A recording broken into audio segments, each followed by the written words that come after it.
Going good. This spring. Yeah, I'm doing application development, like Alright, yeah.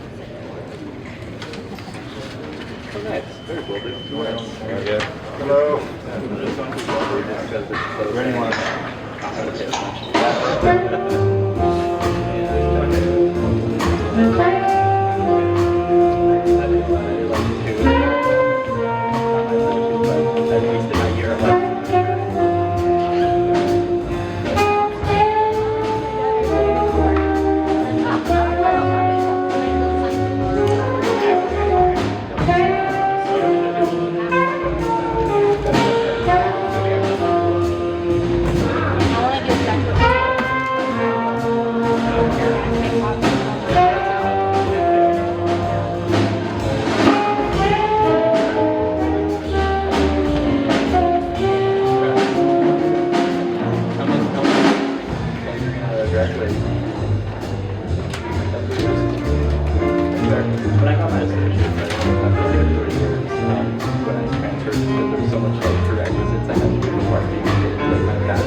Good evening, everybody. My name is Jill Espitia. I'm the MTHS Music Booster President this year. Woo!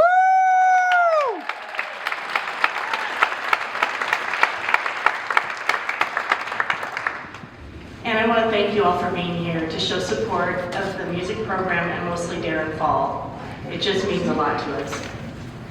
I wanted to speak on my behalf, on my heart, on why this is important to me. I spent all day trying to figure out what I'm going to say, and to be honest, I had so many things I wanted to say that I had to stop doing that.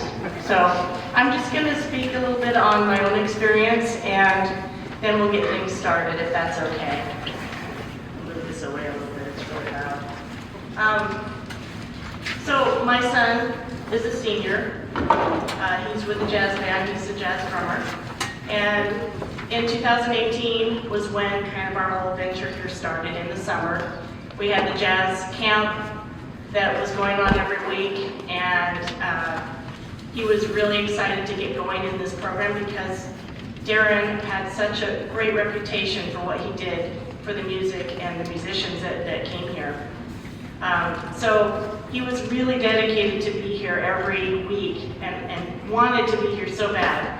Then he was invited to go out and join in with combos, and he would come up, he was really nervous, and the Jazz 1 kids were amazing. They were like, oh, come on up, you can play next, and they invited him to play, even though he was this little freshman that nobody knew, and he learned a lot just from that. So the beginning of the school year, he already felt welcome, and that happened because of Darren's program and the students that are through that program. So COVID came along, and that was rough on everybody.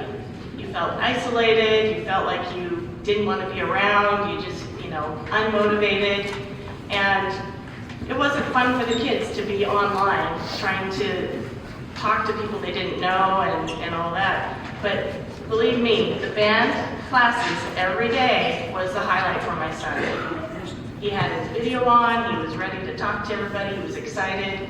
That's because they had their community. And this was way back starting in elementary school. He's got friends all the way through from that. So going forward,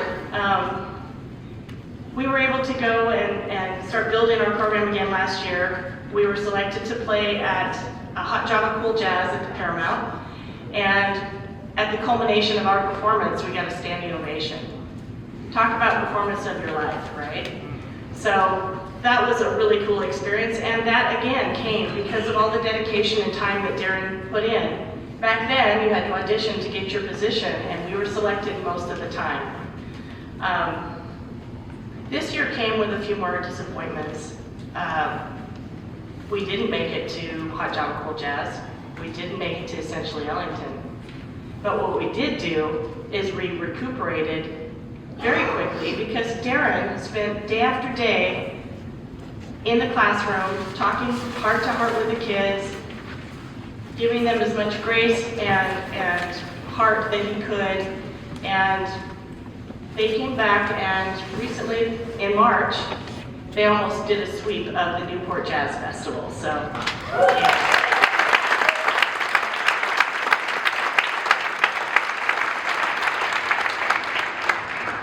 And they're going to do it again. We're going to Lionel Hampton this weekend. So,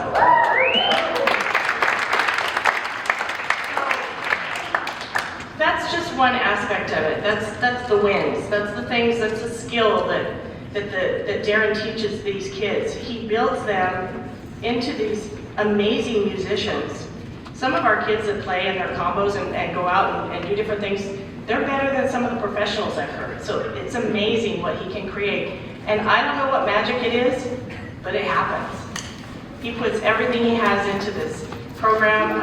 He's always here after school. He's putting in extra hours for special events. I'm going to switch hats a little bit and work into why I became Music Booster President, was because of all the things that Darren did for my son. I wanted to give back to this program. But even more so, all the kids that are in it. We started with a fall retreat, and I thought, well, it'll be fine, you know, we're gonna have this, you know, group, we're gonna go, but Darren repeatedly said, what are we gonna do to make sure these kids are included? What kind of activities can we do so some of those kids that are a little more shy might be willing to step in and do this? He was constantly looking out for everybody. And we went, he spent hours up until nighttime with these kids, developing them in performance, practicing, playing games to bring everybody in. The final night, we did a skit night. And after the skits, one of the kids raised their hand. They said, I hope you don't mind. I want to stand up and say something. And we're like, okay. And he started in and was like, you know, this band program really saved me. It's done so much for me. And he talked about his point of view. Then pretty soon another child rose, their hand went up. And they wanted to talk about how they were in a really deep place. Really, really, really dark place. And if it hadn't been for music, they wouldn't be here today. Other kids, I was suicidal, I didn't have anywhere to go, but I had friends here that cared about me and reached out to me. Another person, I didn't have any friends at all, and when I came into the music program, I had friends instantly. So this is the kind of community that grows here within the musician community. We care about each other. We spend a lot of time emotionally and just putting our heart and soul into everything we do. So we've done a lot. Darren wanted to make sure we are inclusive of all groups, not just jazz, all groups. So we've had band festivals. We went to 3 band festivals this year. We did the Santa Breakfast, we've done swing dance, we've done, the biggest trip of all was 71 kids went to Disneyland. So they had the time of their lives. Got to perform on stage, got to do a workshop where they recorded soundtracks from a Disney movie. And it was great. And they were on such a high. And unfortunately, that came to a halt when we got the news that there was going to be some potential cuts to our band program and the music program as a whole. So I guess in finishing this, I didn't know Darren very well at the beginning, and I am so blessed to be able to have gotten to know him throughout the course of this year. He's an amazing person with so much heart. He's funny, witty, and he loves these kids. He would do anything for these kids. So I think that's why this hurts him so much, is because he put so much heart and soul into this. And by the way, my son's going to continue in the music program. He's going to continue studying music going forward because of Darren. So I want to thank him for that. And I hope that tonight we can just get some enlightenment. What our plan is here is we're going to watch a couple videos, and those folks that are on the Zoom, Google Meet right now, if you don't want to have your faces shown on the screen, you might want to black yourself out. Otherwise, you're going to be up here and everybody's going to see you.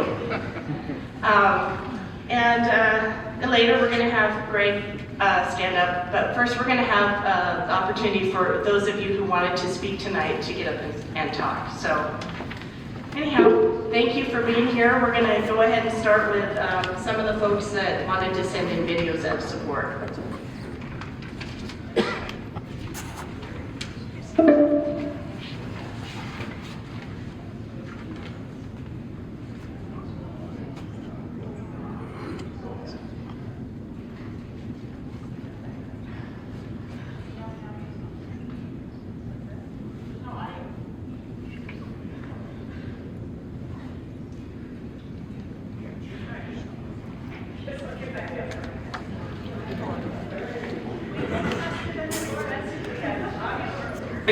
Art and Performing Arts, and Dean Emeritus of the Manhattan School of Music.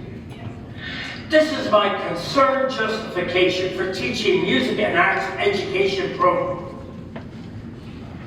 Hello, Justin DiCioccio here, music artist, founder, and former head of New York's Jazz and Contemporary Media program at LaGuardia High School of Music, Art, and Performing Arts, and Dean Emeritus of the Manhattan School of Music. This is my concerned justification for teaching music and arts education programs at Mountlake Terrace High School, one of the most successful and innovative music and arts education programs in the nation that for years, under the baton of Darren Fall, has enriched the direction of hundreds of students in creating successful careers and meaningful lives. Music and arts programs simply change lives. They teach students to be collaborative, goal-driven, and have a successful career and life. Music and arts education teaches a lifelong habit of curiosity.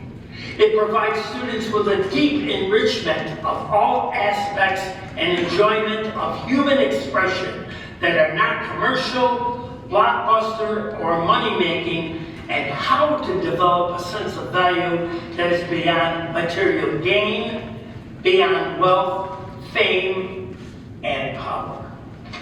Music and arts education teaches students how to emerge with a capacity to think and express themselves with clarity. Music and arts education teaches how to be successful in this complex world and the need to work with a diverse group of people and handle all challenges.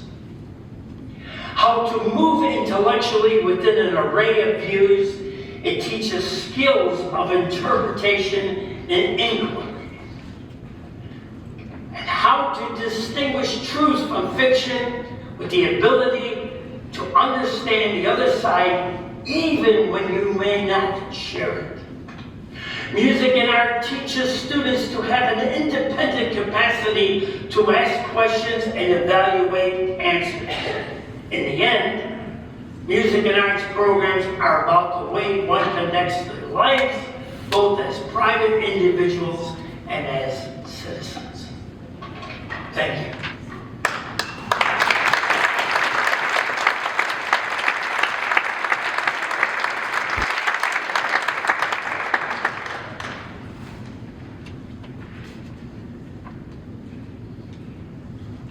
Roldan, professional soccer player for the U.S. men's national team and Central. My name is Cristian Roldan, professional soccer player for the U.S. men's national team and Seattle Sounders. I'm obviously in love with the sport of soccer. It's my outlet, but some kids don't like sports, and some kids have different outlets. And performing arts and music is a very specific outlet that many kids enjoy for their mental and social well-being. And to get these programs threatened or potentially cut due to lack of funding is very sad to hear, seriously, because these kids rely so much, just like I did in sports, to feel like they belong. And so I'm reaching out to each and every one of you guys to support this cause, because I do believe that the district can be able to cut in different areas that don't directly impact students.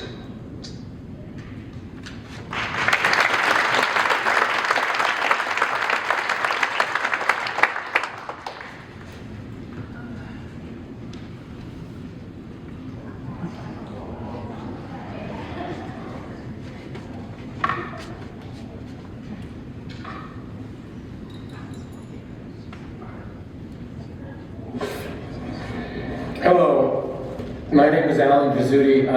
I'm an international trumpet soloist, composer, and music educator, and have been for the last 50 years. I'm very familiar with the Mountlake Terrace Music and Band program, and I've worked with Darren Fall over the course of more than 20 years, actually, off and on, as a guest artist and clinician and friend. And I want to emphasize a couple of things on his behalf and on the behalf of the wonderful music program at Mountlake Terrace. The Mountlake Terrace program is one of the finest in the region, for sure, and beyond. I have visited thousands of schools in my global career of music education, and it is a wonderful program, but even more importantly, Darren Fall is a piper,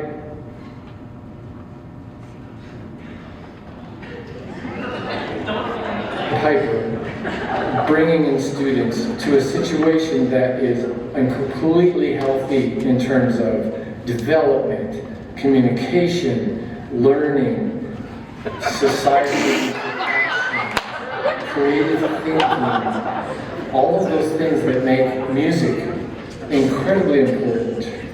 And to cut a program like that is to disenfranchise hundreds of students now and in the future. We should actually be making the music programs larger and larger. We need more artists. We need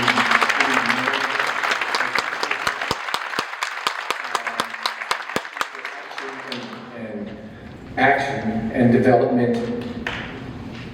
The arts are positive, totally positive. The arts and a program like Darren Falls sends the students into the world with a positive attitude about interacting with others, and we need that more than anything.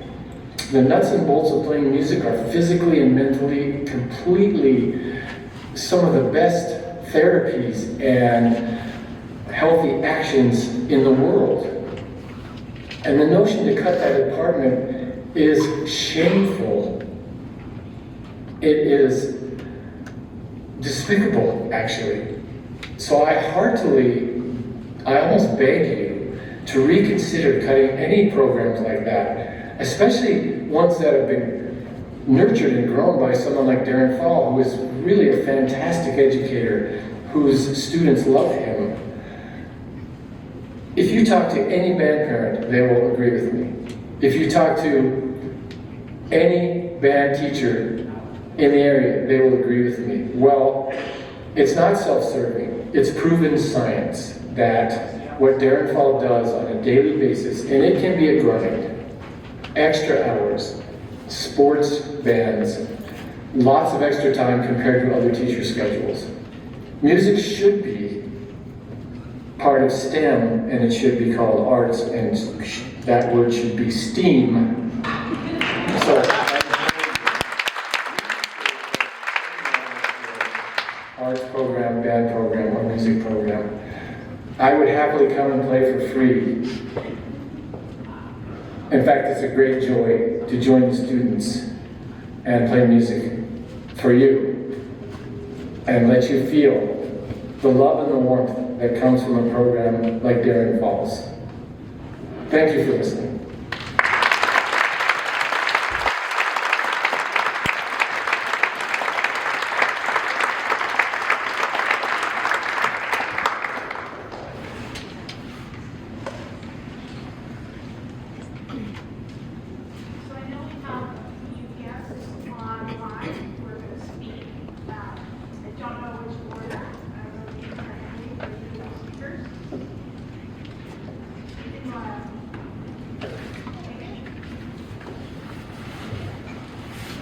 Yeah, is the audio okay?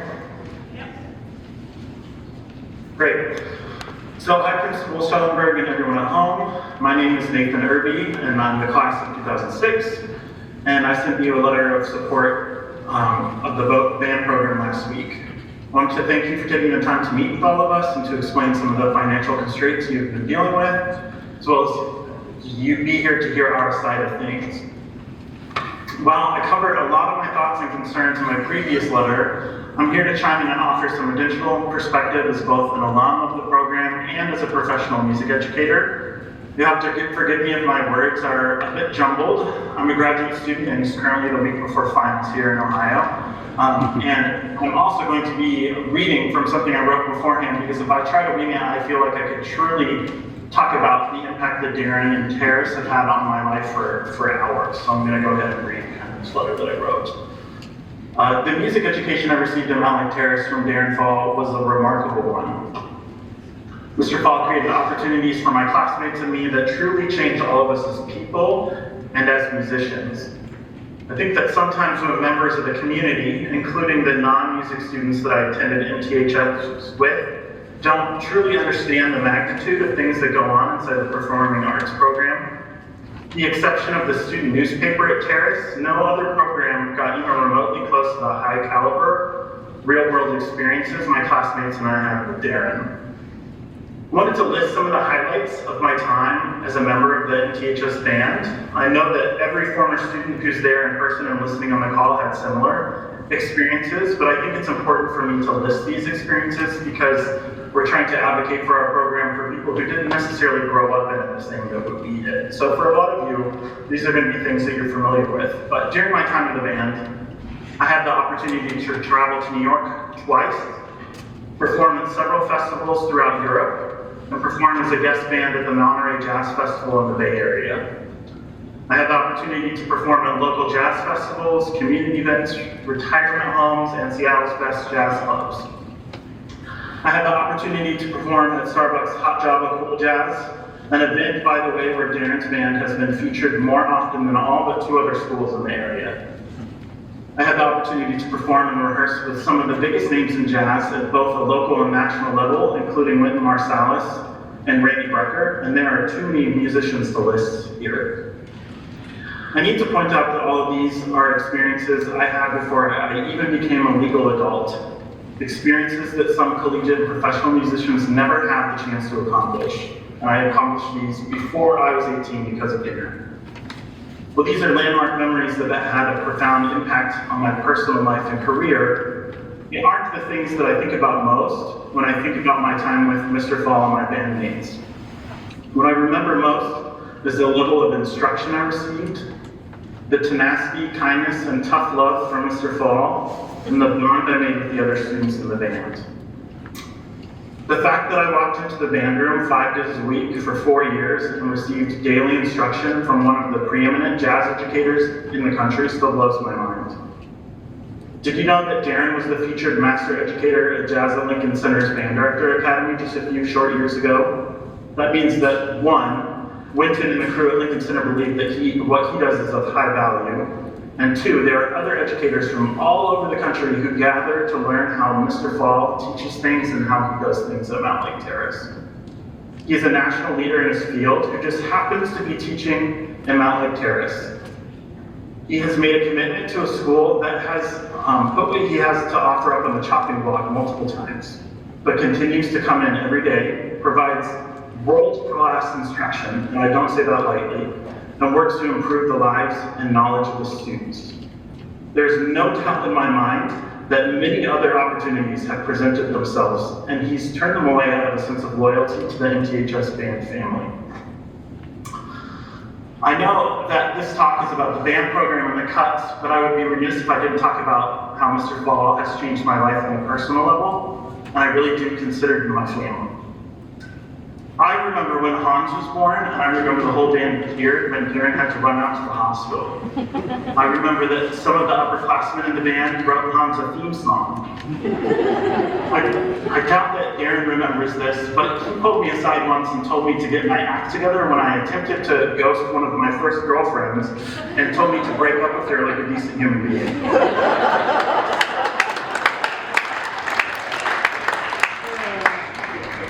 When I told him I wanted to be a band director, he sat me down and asked me if this is truly what I wanted to do. And I think about that conversation a lot, and I imagine that he was having that conversation with me because of moments and situations like this. He inspired me to become a teacher, and a good teacher. I've received scholarships and teaching fellowships that all started with Darren. Once I've completed my graduate program I'm in right now, I plan to train teachers, and I plan to train teachers who I hope will turn out to be like Darren. I too had to manage a band program during the pandemic. I understand that enrollment is down. Public school enrollment is down everywhere. At the middle school that I most recently taught at in Oregon, over half of my band program ended up enrolling in the district's online academy in the fall of 2020, and they didn't ever return to school in person. I panicked and thought I was going to lose all or some of my job.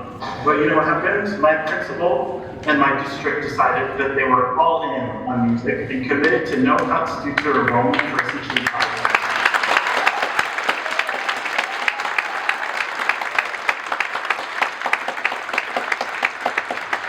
This means that my concert bands that were typically 55 kids each were 20 to 25 kids, and they didn't make me collapse my classes, they didn't cut my load, and they didn't assign me partially to another building.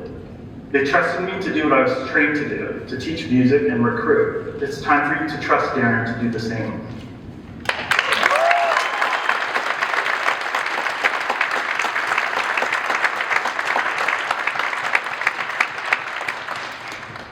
Budget cuts and spending money is about values, and we need to ask ourselves, what do we value? And we as alum and parents and current members value music. And we value music at Mountlake Terrace, and we value Darren.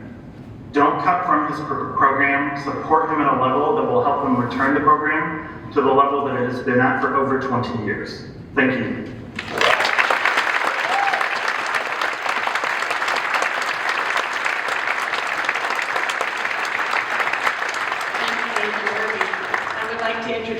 Salzman from, he's the director of University of Washington Bands.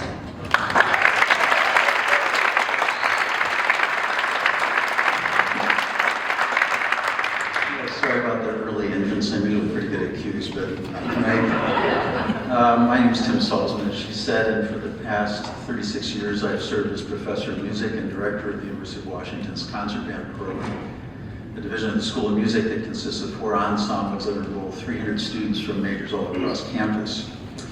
Before the UW, I had a similar position at Montana State University for 4 years, and prior to that, I was a high school band director in my home state of Illinois for 5 years. So yes, if you're doing the math, I've taught for 45 years, ever since the covered wagon started slowly across the prairies. Those were tough days. I'm here this evening to ask the administration of the school district to carefully reconsider their proposed budget cuts to the band program at Mountlake Terrace High School.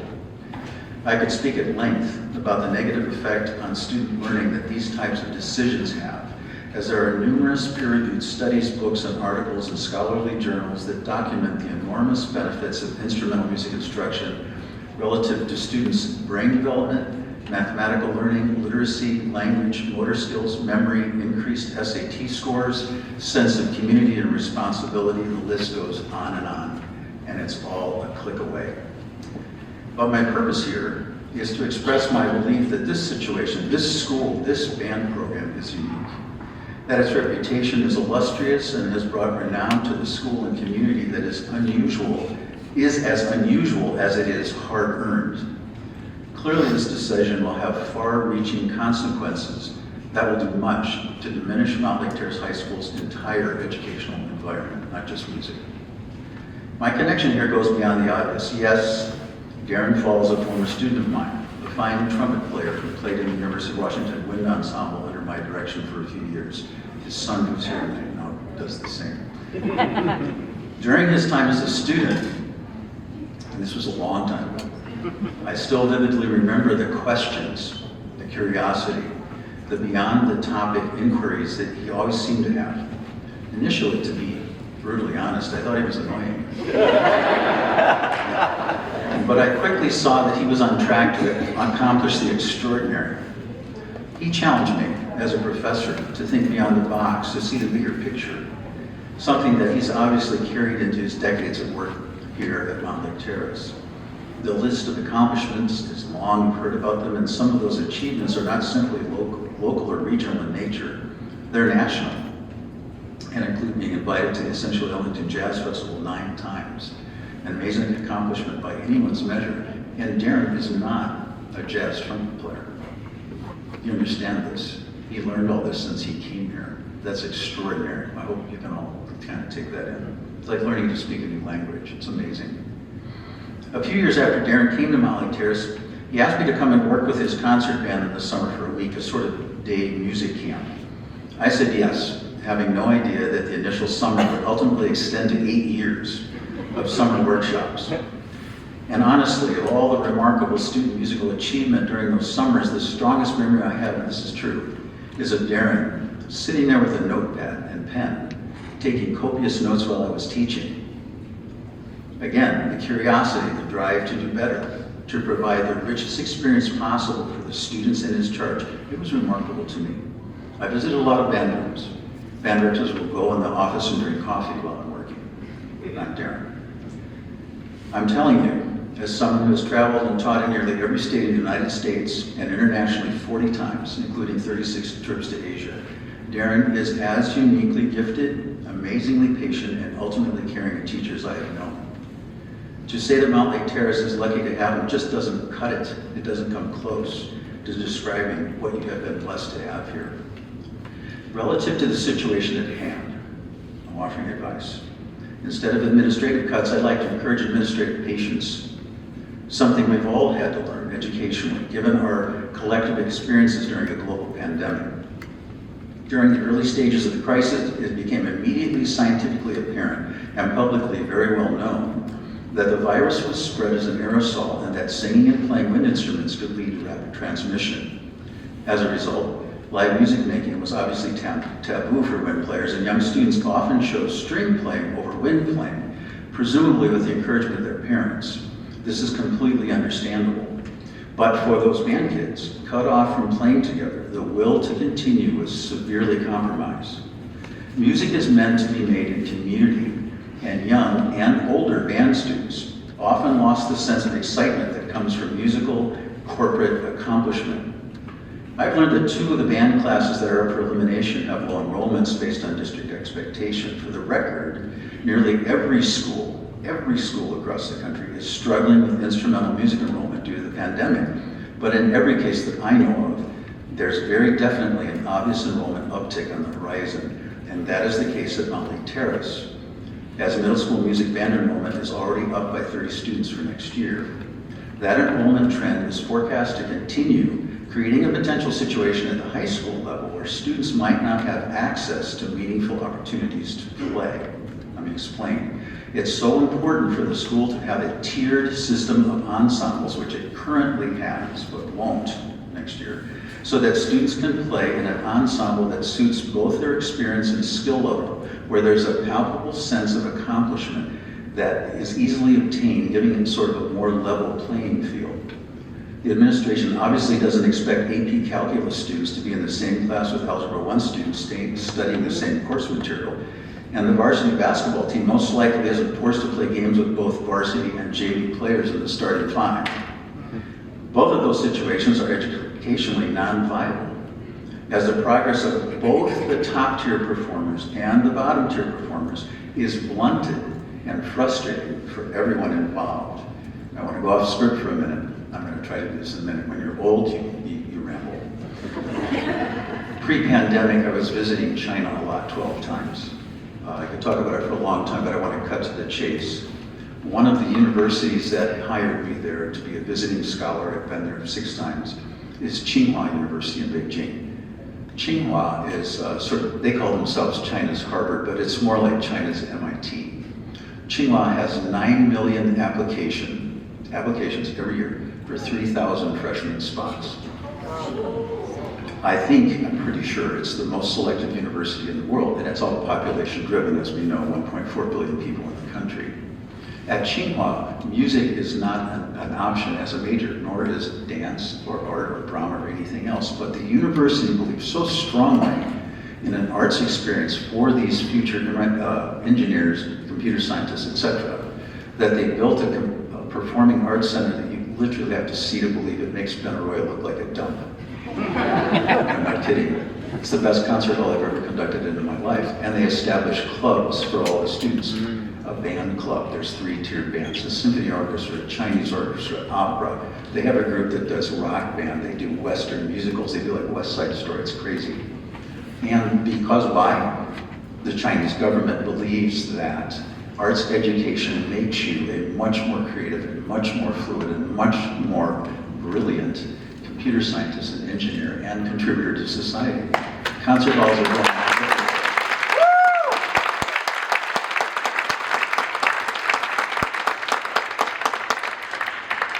In this country, we do the opposite. We silo, we shut down, we close out creativity, and it's very, very concerning, not just for the arts, but for society. I know you believe that because you're here.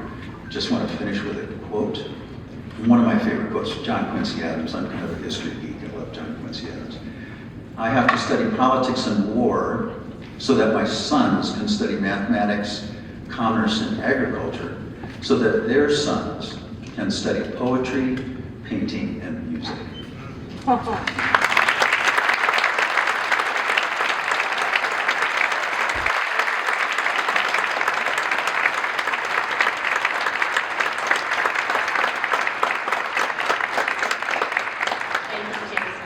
Salzman, appreciate it.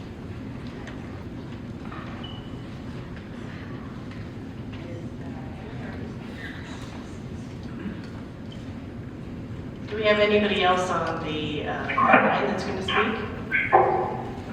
Michele Jacobson. Hi, my name is Michele. This is my husband Ron. We're former music booster parents. And I also have something to read because I cannot be trusted to not go off script, all right? So, longevity is what I think about when it comes to the MTHS music program and Darren Fall. I'm not just talking about Darren's tenure as the band director at MTHS, although that is impressive. I'm also talking about the lifelong impact that this music program has had on our children. Katie and Andrew graduated from Mountlake Terrace in 2006 and 2008, respectively. Neither of them is a professional musician, yet both of them have a music as a consistent force of passion and joy in their lives. Katie and her husband have taught music lessons since they left high school, as well as spent time in the company of all sorts of musicians, curating and collaborating on music for the pure love of it.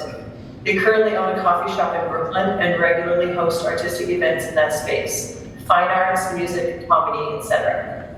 They both also teach music lessons at the Brooklyn Conservatory of Music. Andrew is a software engineer and has a group of musician friends who all three have come from the Edmond School District programs.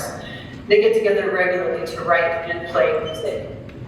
Andrew also just donated his old drum set to Darren, not only because his wife and he are moving, but because he bought a new set.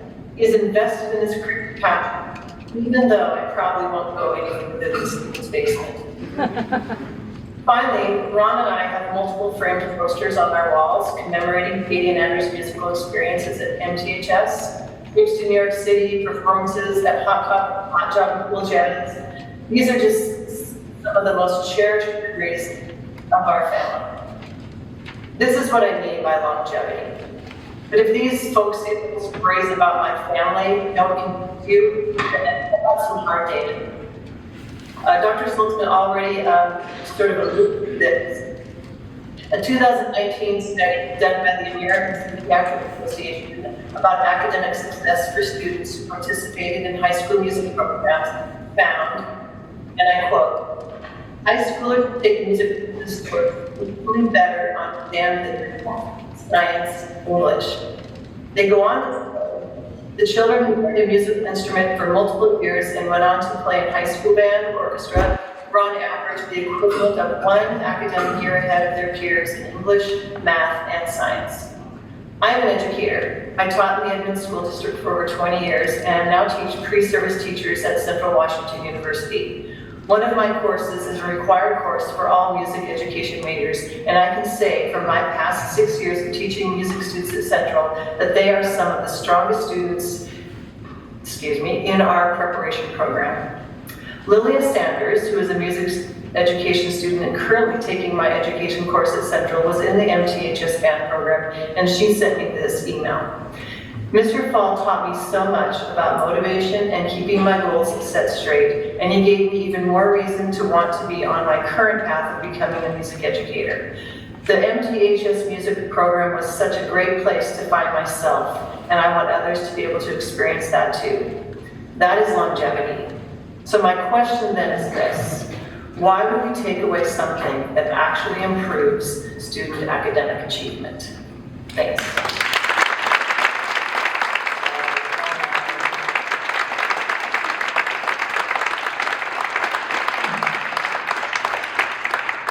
I'll add on to that. My name is Ron Jacobson, and we go together, obviously. I've spent the better part of my career in higher education. Currently, I'm the Dean of the School of Education at Whitworth University in Spokane.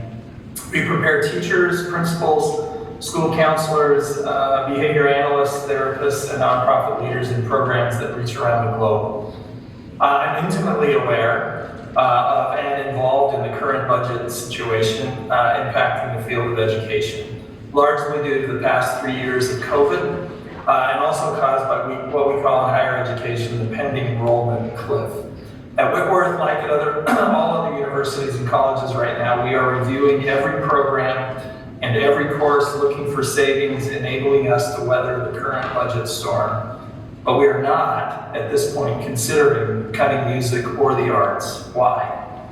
If we were to take a close look at the history of civilization, we would quickly surmise that music has been and continues to be foundational to every culture in every era. In fact, music and the arts show up long before math and science. And I would argue, rather than early civilizations not having the smarts for math and science, the arts instead, including music, show up early because they are foundational to human existence. Higher education has always believed that the arts, music, and the humanities are foundational to preparing students to be the next generation of citizens. We live in a world of complex problems, and I would argue that the most basic set of issues that we face are not technical in nature. They are cultural, they are political, they are social. We have forgotten how to get along, how to compromise, how to improvise, how to listen, how to collaborate. Music, at its heart, involves all of these. Our children, as Michele shared, were deeply involved in the music program at MTHS. In concert band, they learned to play with a team, blending sounds with 50 plus other players simultaneously. In jazz band, they learned to listen. Trading fours is foundationally, I found out from our kids, about listening. And they learned to improvise on the spot. In performances, they learned to interact with audiences from many different perspectives. In travels with their bands, as many have already alluded, they learned of the world. They connected with people from around the world, and they learned to engage from a global perspective. Through music, they learned to think with their heads, develop facility with their hands, and express with their hearts. We're often quick to denigrate the arts when we hit budget impasses. It happens again and again and again. Why? Because we forget what is gained in music. We believe it is less important than STEM, or perhaps athletics, or any number of other content areas. But this is not the case in higher education. In the midst of the current budget crises, we are not cutting the arts. Our general education curriculum, the one that we require all students to engage in, not only includes the arts currently, but will continue to do so in the years ahead. Because music, the arts, and the humanities are places where the next generation of teachers, computer engineers, business executives, et cetera, will learn to compromise, to collaborate, to listen, to improvise, to empathize, and to consider the creative pathways that are the key to the next 100 years. If you cut music, if you cut the arts, you diminish our chances of finding the solutions that our world desperately needs. Whitworth University, along with thousands of other universities and colleges around the globe, is doubling down on the arts for that very reason. Thanks.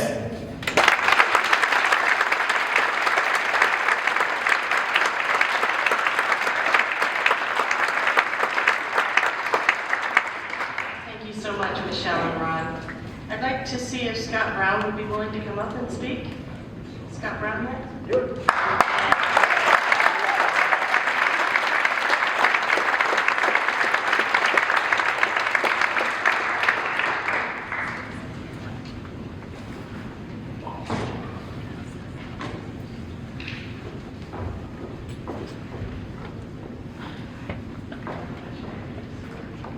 It's a long trip on short legs.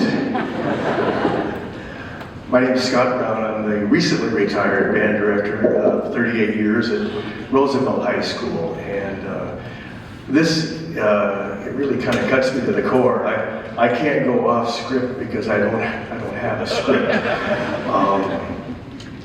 I can vividly remember 36 years ago when I was just teaching jazz band and band at Roosevelt High School, and I was riffed, reduction in force. And I remember the force of students and parents who came down to the school board meeting downtown Seattle and asked the school board to retain me. I've known Darren for his entire career. He did his student teaching at Washington Middle School, which incidentally is having the same kind of crisis right now.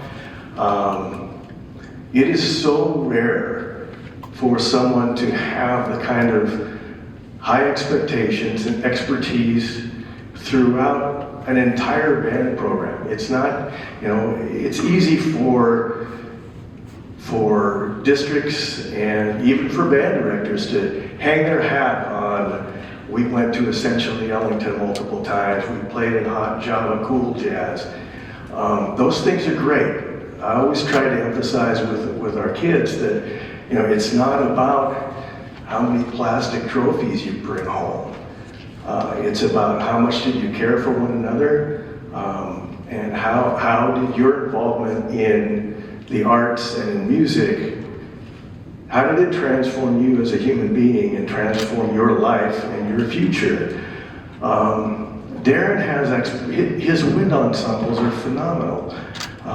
As Professor Salzman alluded to, it's incredible that someone can have that kind of high level education, that level of teaching in both the concert arena and in the jazz arena. That doesn't happen. And then to be dedicated to a school for 25 years, it's incredible. And as I said, I've known Darren all that time.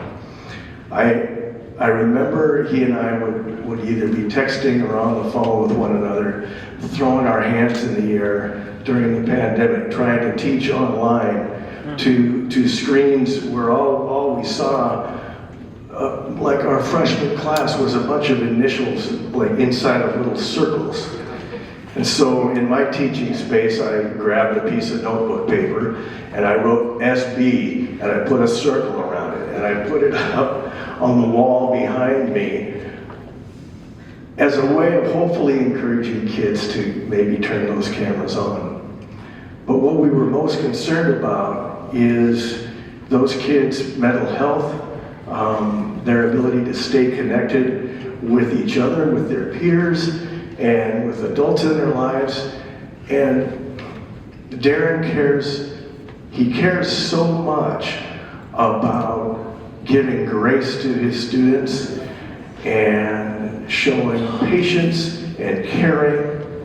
And in the end, that's what we all need. Darren needs that kind of grace and patience and understanding from the district, that it's not about how many kids you have in your band. It's not. You have 12 kids in front of you who want to play an instrument and they want to get to know one another and they want to learn. That's every bit as valid and as important as a trophy that you receive from your top jazz band at essentially Ellington in New York City. It's every bit as important. And I just ask, I'm literally like preaching to the band here, right? we all have those same feelings. There have been so many articulate and knowledgeable speeches citing data and the value of the arts.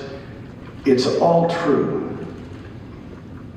In the end, we need to show compassion and patience for this program and for Darren in the same way that he's shown compassion and patience for his students for 25 years.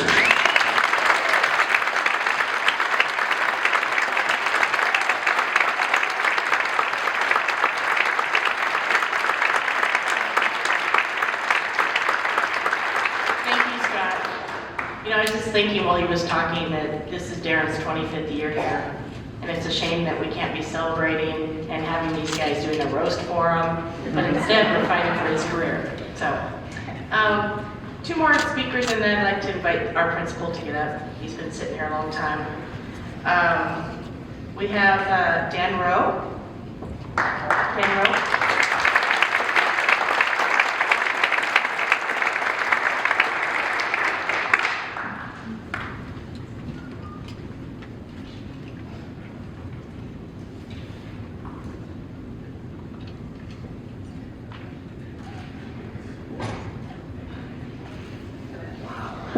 Good evening. My name is Dan Rowe, and I'm a former Seattle Public School teacher band director for over 30 years. And my experience with Darren goes way back when he was teaching at Washington Middle School. And I noticed this guy with his long flowing hair, very unique style. I said, wow, he's an interesting guy. I didn't really get to know him at that time, but I kind of watched him from afar. And then as I continued to teach in Seattle, I heard these incredible stories about Mountlake Terrace High School, going to Hot Java, their incredible wind ensemble, Ellington, and I started hearing Darren Fall, that guy, that long-haired guy that was Washington Middle School. Yeah, that's the guy up there. I said, wow. I got into teaching jazz in the middle school level, so I started doing jazz festivals, and this is where I got to develop a friendship with Darren. And I got to know him a little bit better, and then I really got to know him when I came up here and I took Dr. Salzman's conducting class one summer. And the kids that came in were the kids that he was going to start. You know, the ninth graders that were just coming, just starting. And these kids, you know, honestly, they were just garden variety, average kids. And I said to Darren, where's all the superstars? Is this kind of like a typical class that you get, that you start and you do all these amazing things with? He says, yeah, this is about it. This is what I get. And I was like even more than ever shocked and just in awe of what he's been able to do with these students that come in here, and they just open up to him, and he does his, I think the word has been magic with these kids. And I'm, you know, very touched that he asked me to come up here to talk to and support him, because that's exactly what we need to do, because the kids that get exposed to Darren are the richer for it. And I've been a richer band director, being part of his life as well. So please, whoever makes these decisions, I don't want to restate everything that's been said about the importance of music and art and just the health of everybody. We cannot cut in that area. There must be some other place to cut. So, Darren, I'm 100,000% behind you, buddy.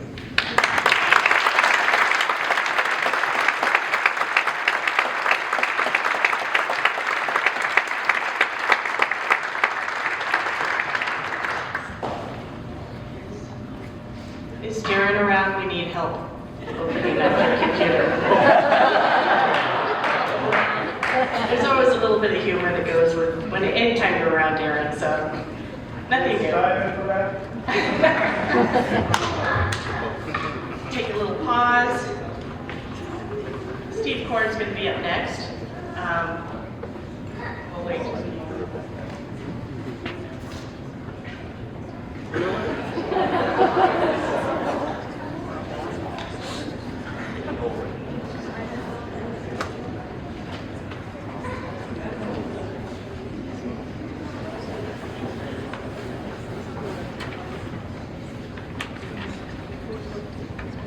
Good evening, everybody. My name is Steve Korn. A lot of you know me, I think. I've been involved with the program here at Mountlake Terrace off and on for about the last 20 years. Coming in as sort of a paraprofessional, working with the bands. My background additionally is that I've worked as a professional jazz musician in Seattle for the last 40 years. Taught for 6 years as an artist in resident at the University of Washington, teaching jazz drum set, jazz history, American popular music. I founded and ran the UW Jazz Workshop for 20 years, and actually taught jazz band at Holy Names Academy for 10 years, and I've been a private teacher for 35 years. So I've been doing this for a little while. I've worked with a lot of different students.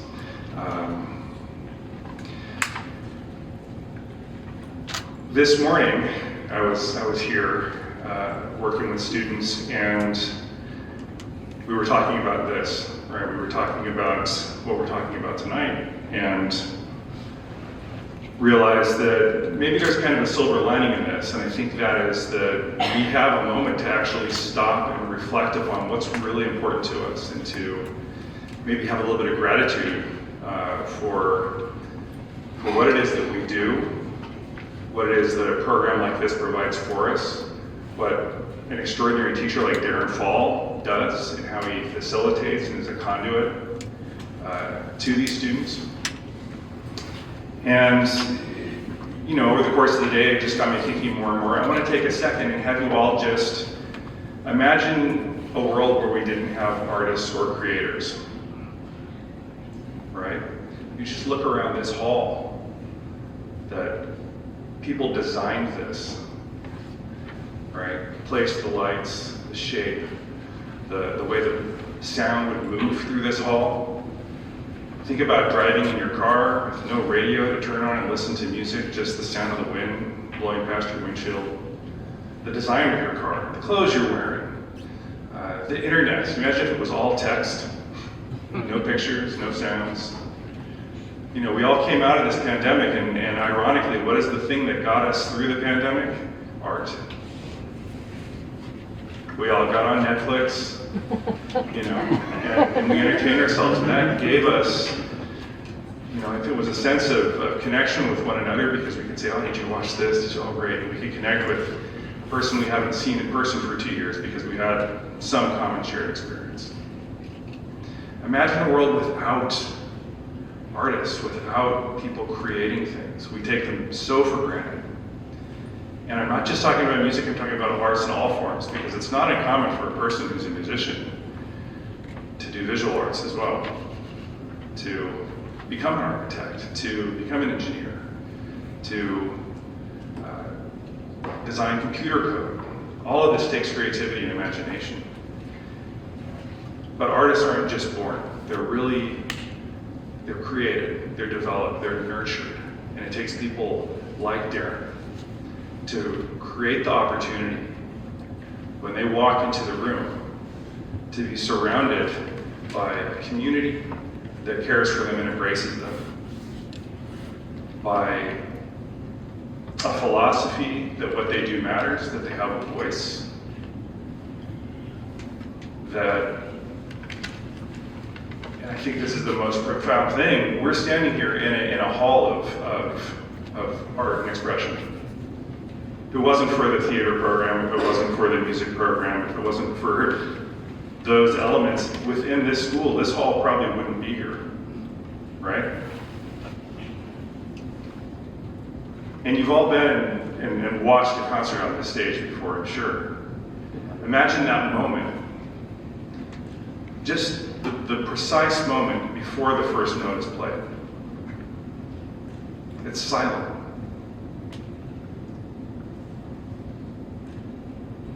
And in that next moment, the musicians, the artists, fill this hall with something beautiful that didn't exist a moment before.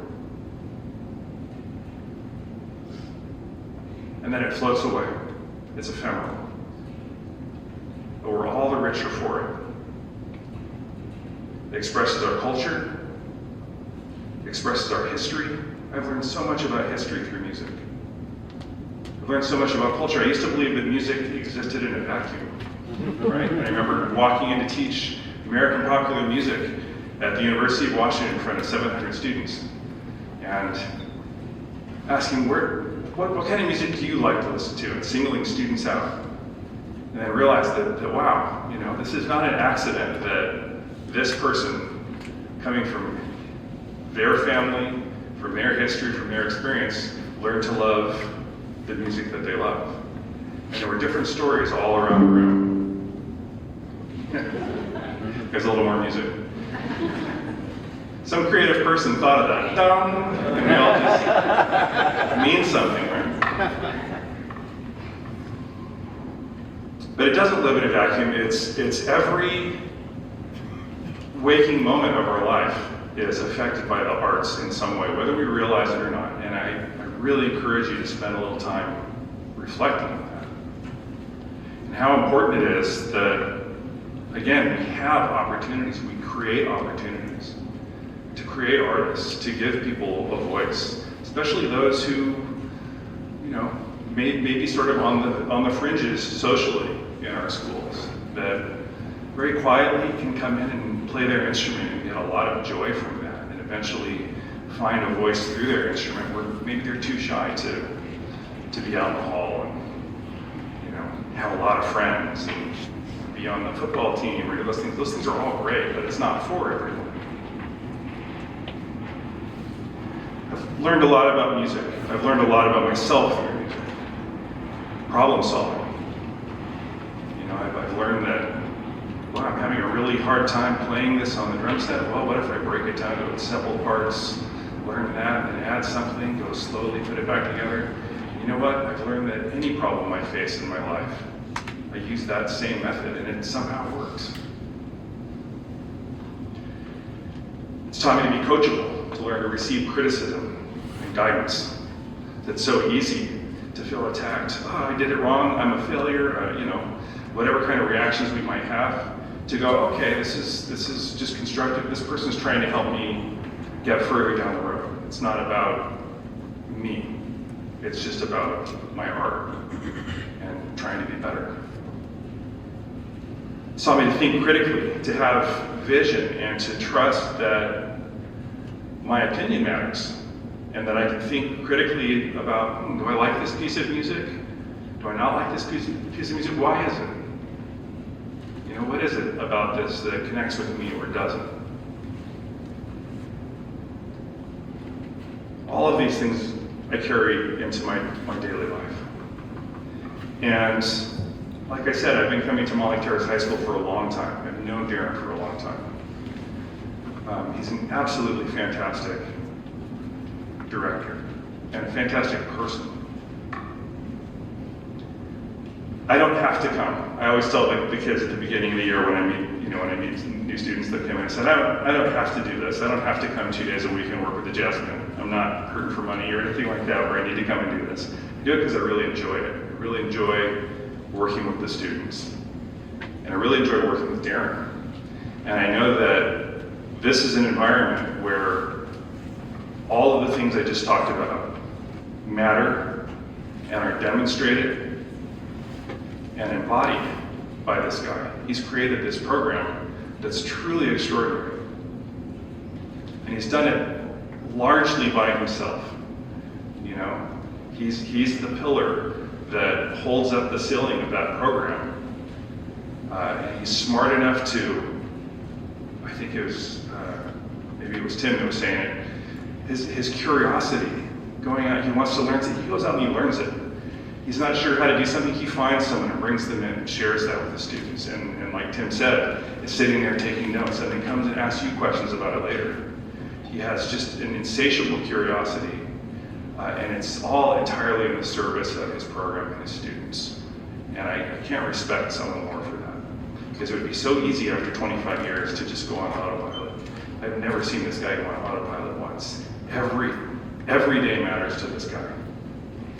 Every piece of music, every time he programs something, he never goes the easy route. He pulls out something that, you know, well, this is going to be a challenge, we'll see if it works, and somehow it always does, and he raises the students to the next level. I'm looking at students right here who just over the course of this year have grown immensely. It's unbelievable. Watching this program in here this morning when I came in to listen to the jazz band play, and they played a Bill Holman tune that just absolutely knocked my socks off. I heard it a few weeks ago, and I said, Darren, this just isn't ready. And I came in, I listened to it today, and I said to Darren, I don't think I've heard them play this yet. He goes, no, you heard it a couple weeks ago. You said it was terrible. And it was unbelievable. And the motivation is contagious. It's come from that guy back there, and it's found its way into all of these students. And that's how, in the course of a couple of weeks, they could be playing, and I don't use this word lightly, unbelievably, really unbelievable, way beyond anything I ever did in high school, a whole other level. You know. So, you know, I guess we'll do what we have to do, but we're not gonna go along easily, right? We're gonna go kicking and screaming because this matters.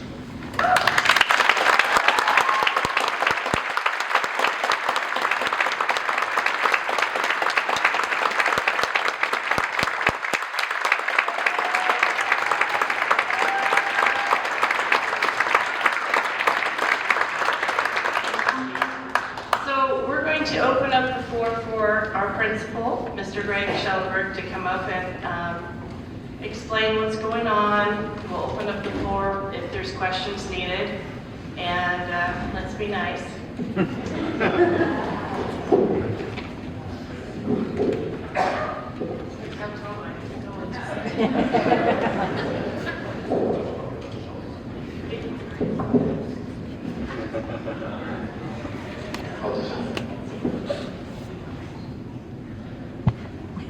All right. Thank you. Hello, good evening. My name is Schellenberg. I'm principal at Mountlake Terrace. This is my 6th year here. And a simple statement to open up to you all is that I care. I really do. And in 6 years' time, I've had an opportunity to watch and observe and admire our band program, our music program. I already have a positive opinion of the incredible Mr. Darren Fall. But sitting here tonight is still informative to me. It's a bit overwhelming just considering the scope and the impact that one person can have. I find where we're at right now to be very frustrating, to be very emotional, and flat out wrong to be in this position. I'm not going to attempt to argue against anything that's been talked about. I'm not going to attempt to argue against anything that's the value of the arts, the contributions towards the well-being of our students coming out of COVID. All of that is very true. Side note, coincidentally, I've been to Tsinghua University in Beijing several times. Beautiful place, amazing place. I'm a band kid. And in fact, show of hands, how many of you in this room were band kids? Yeah, I'm not surprised, right? And so my own story is my mom was the lady in the neighborhood that gave piano lessons to the kids in the block. And so at a very, very early age, I was watching my older brother play and watching people give lessons. So of course I took to it very young. And then in elementary school, started playing the saxophone. Then went through middle school and high school, and I made it all the way through grade 10 in the music program. So not at all nearly the level that our bands achieve and things, but very deep and personal appreciation for everything that a music program can do. Going to summer camps in middle school, marching. For some reason they thought I could handle a baritone saxophone in the marching band. We marched in the Vancouver Expo, World's Fair, back in, what was it, 86 or so. So traveled with it, was part of the pep band, the marching band, and then transitioned to be on the basketball court, appreciating the pep band. So I hope tonight that I can be transparent. One of the things that I've talked to our staff, we had a staff meeting last Friday, so I could talk about the size of what we're looking at here and the impact. I'm still going to provide people dignity. I'm not going to mention people's names or that this person is also reduced and this person's like, for me, that's a HR piece, and I don't want to do that publicly, but I will talk about kind of the size of this. At times, and I want to be as transparent as I can, at times I want to be careful too, because I don't fully understand district finance. I'm not an expert in that. I know what happens in the school, and we can talk about next steps and what I can recommend that you do as a group. I want to keep in mind that right now this is mid-April, and my experience with this process here at school has always been that we start conservative and then things build back. So that's a little bit of the preamble here. How many of you have been to a high school, show of hands, that experienced 10 teachers laid off from one year to the next, or a 15% reduction in staff. So, a few. What we're facing right now is unprecedented in my time, and I have not experienced this here or even close to this here. I've been receiving emails from people, right? And I'm reading them and getting through them, and I haven't replied to all of them yet, but I do plan to. And I see that other district people are replying to emails. And one of the common phrases that I see is that we want the cuts to be removed from the kids in the classroom. We want the cuts to not impact kids. This is impacting kids. Right now, with the proposed cuts to the arts, we are also sitting with 42, 44 kids in history classes. We're sitting with 38, 37 kids in chemistry classes. There are other departments that would be a huge surprise to people here, just in terms of similar impact, similar positive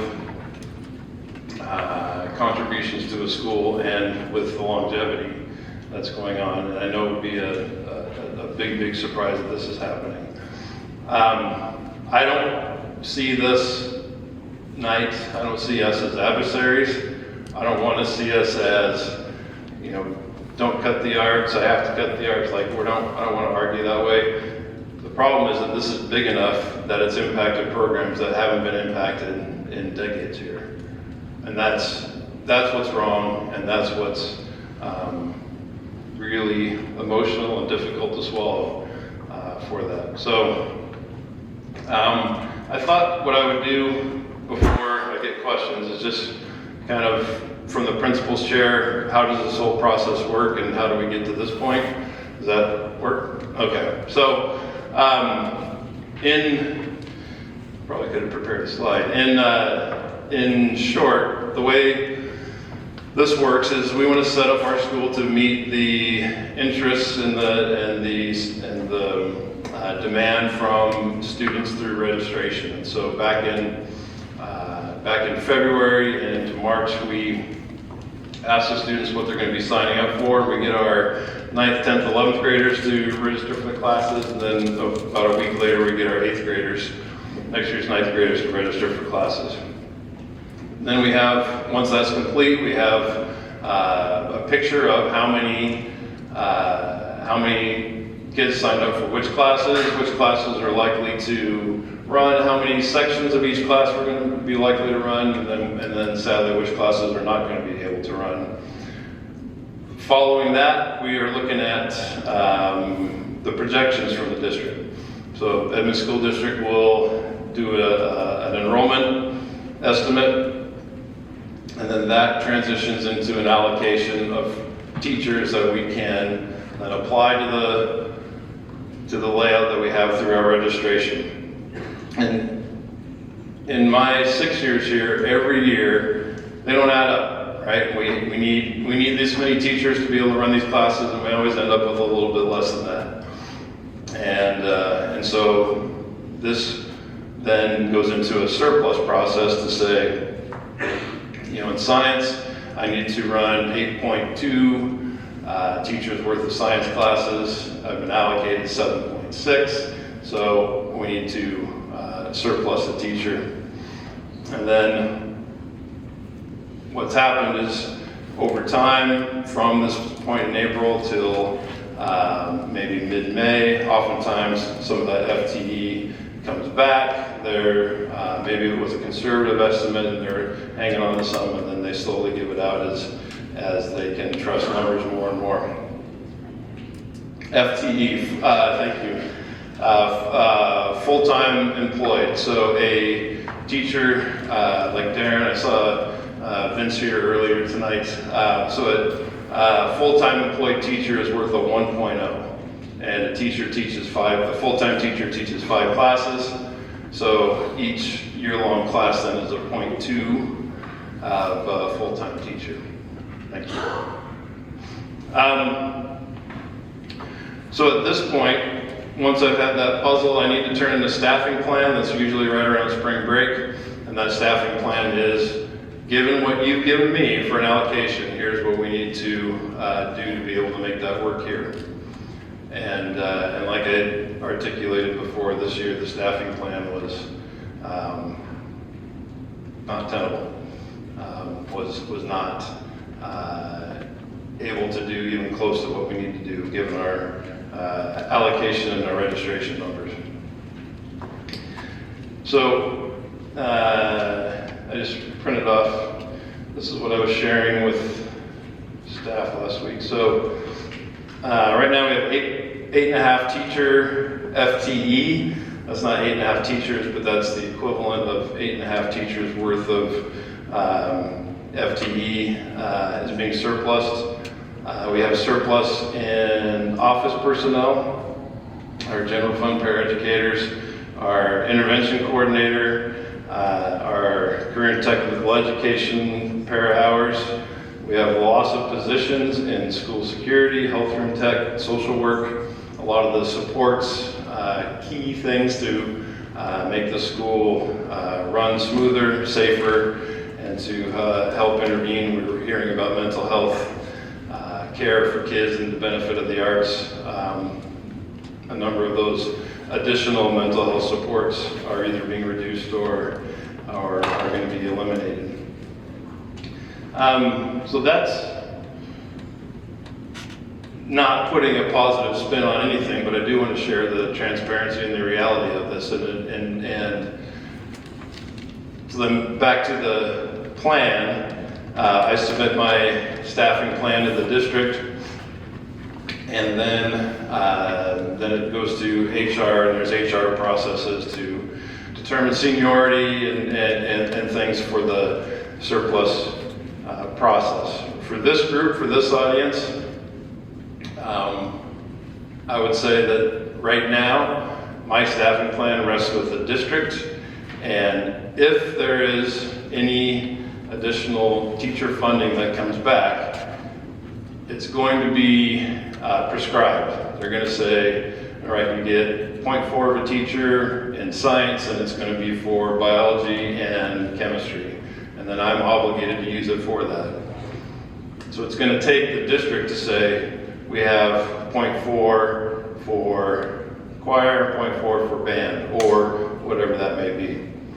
And so for this group, for this audience, and we heard people's testimonies and their experiences in districts that made that decision to protect the arts, I think there's your advocacy, is to have district values being leaned on in order to have that decision. Maybe the numbers aren't there, but it's growing. Maybe the numbers aren't there, but it's going to be valuable for our students to do that. And then that would be their decision then to take that money, should it come available, and then distribute it back, earmarked for the arts.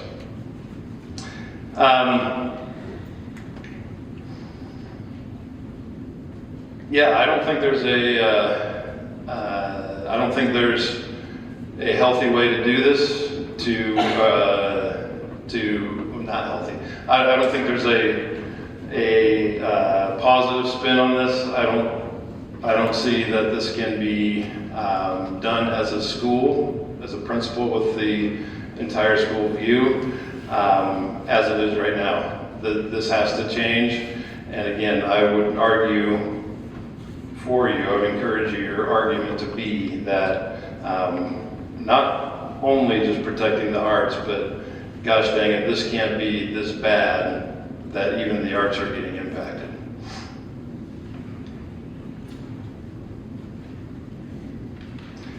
Do you want questions on the microphone? Or? Sure, they have questions on the consent.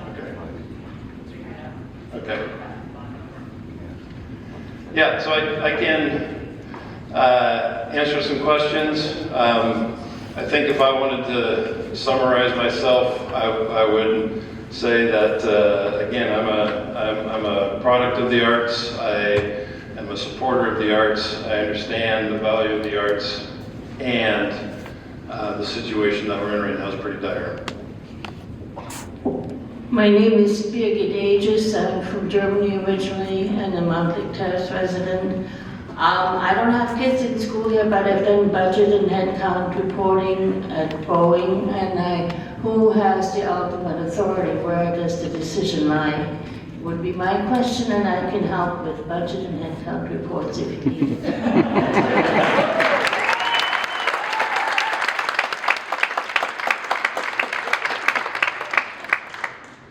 So right now, who has the ultimate authority is up at the district. So I will hear from my supervisor, Greg Schwab. He's not the decision maker, but it would be a cabinet level decision. So that would be superintendent and assistant superintendents that would be making decisions.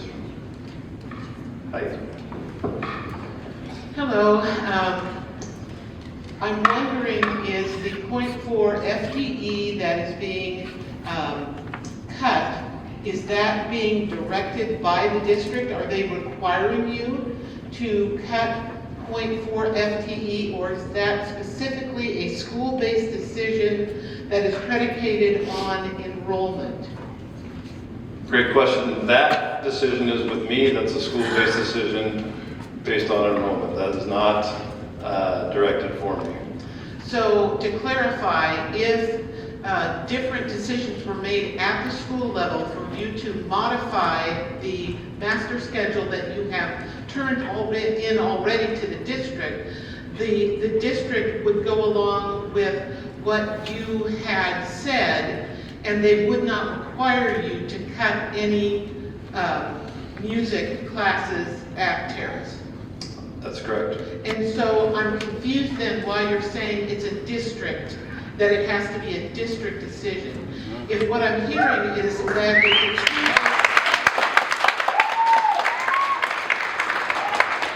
a why are you saying that it is a district decision? Are you saying that because of the amount of allocation that the district has given you for next year? So there's two parts, and so I create the staffing plan and I submit the staffing plan. That's me at the building level. The next phase is according to the district. So if there's any FTE, any additional teacher dollars that can be returned to the district or the buildings, they will return it and they will prescribe. My experience has been they will return it and they will prescribe where that would be used. So at the building level, you're saying that you've done everything possible that you can think of to mitigate the reduction in band, and you're now looking to the district to somehow put back an amount of FTE to fill in, and you would need the district then to send back to Terrace .4 FTE, and you would also need the district to either earmark that .4 FTE to music or to allow it to be used as you saw fit, and have it not tied to a specific string. And if that's the case, my question then is, if the district were to give you .4 FTE back that was unallocated, would you make a commitment to put that .4 FTE back into music? And that's a fair question, and I don't know that I can answer that question up here. Because it hasn't been my experience that it's only a .4. It hasn't been my experience that it's, here's some FTE back and use it as you will. So it's a bit hypothetical, and I don't know that I would put on the spot. I don't know that I would commit to that right now, except for everything that I've said, that this is a value that has to be endured.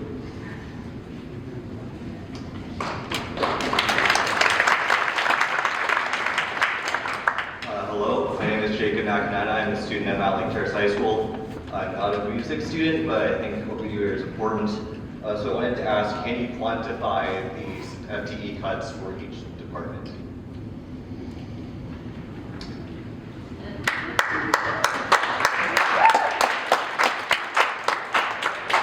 Well, I did not bring that information, and so I'm going to give people a ballpark amount. One full teacher out of math, 1.4 teachers out of English, 1.0 teachers out of science, 0.8 teachers out of world language, 1.3 teachers out of PE health, 4 teachers out of CTE. Now, CTE, career technical education, that encompasses STEM, that encompasses family consumer science, business, ASL program, and so some cuts out of there. And what I'm off the top of my head, and what I'm not saying is like special education learning support, that's a different funding source. English language would be a different funding source. What departments am I missing? Art, 0.2 out of art. What about sports? They can get cuts too often.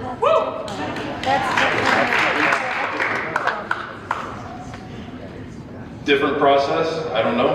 I haven't heard about that. I mean, this is now the schedule building process. So if I understood you correctly earlier, you said that 10 teachers were being laid off? It was 9.5. Yeah. Okay. How are those determined? Well, in 2 phases. The first phase is taking the student registration and then the staffing allocation and trying to make that fit. So that will help me determine how many classes are run and which classes are run, and so in categories by departments. And then the second phase is determined by seniority for teachers that are their experience in the district. Okay, thank you.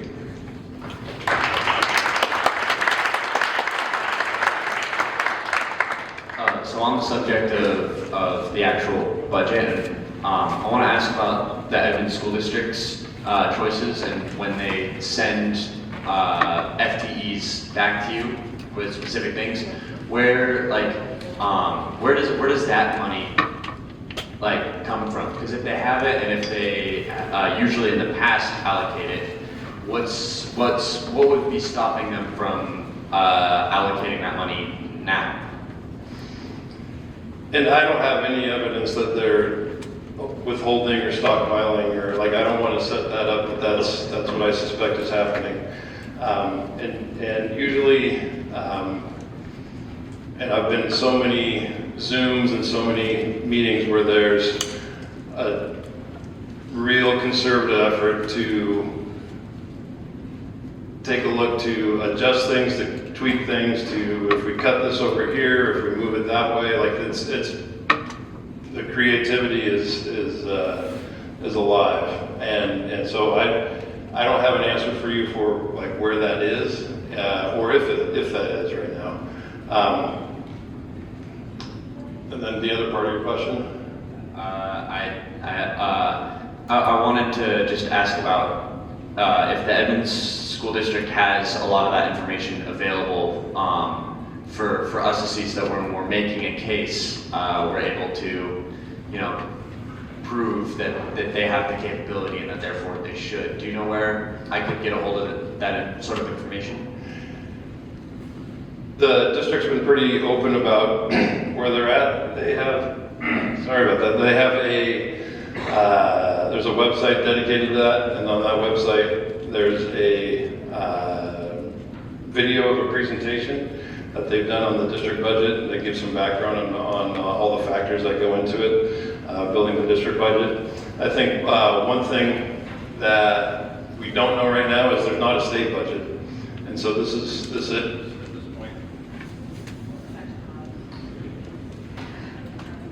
This is, at this point, predicated on what's thought to be the budget, what would be assumed, so that could be a surprise. When do we know about the state budget? Do you like, when does that usually, if we're like basing our budget on what we assume the state budget is going to be, when do we know what the state budget is going to be? I don't have the date for that. I believe it's soon. All right. Thank you. Yep.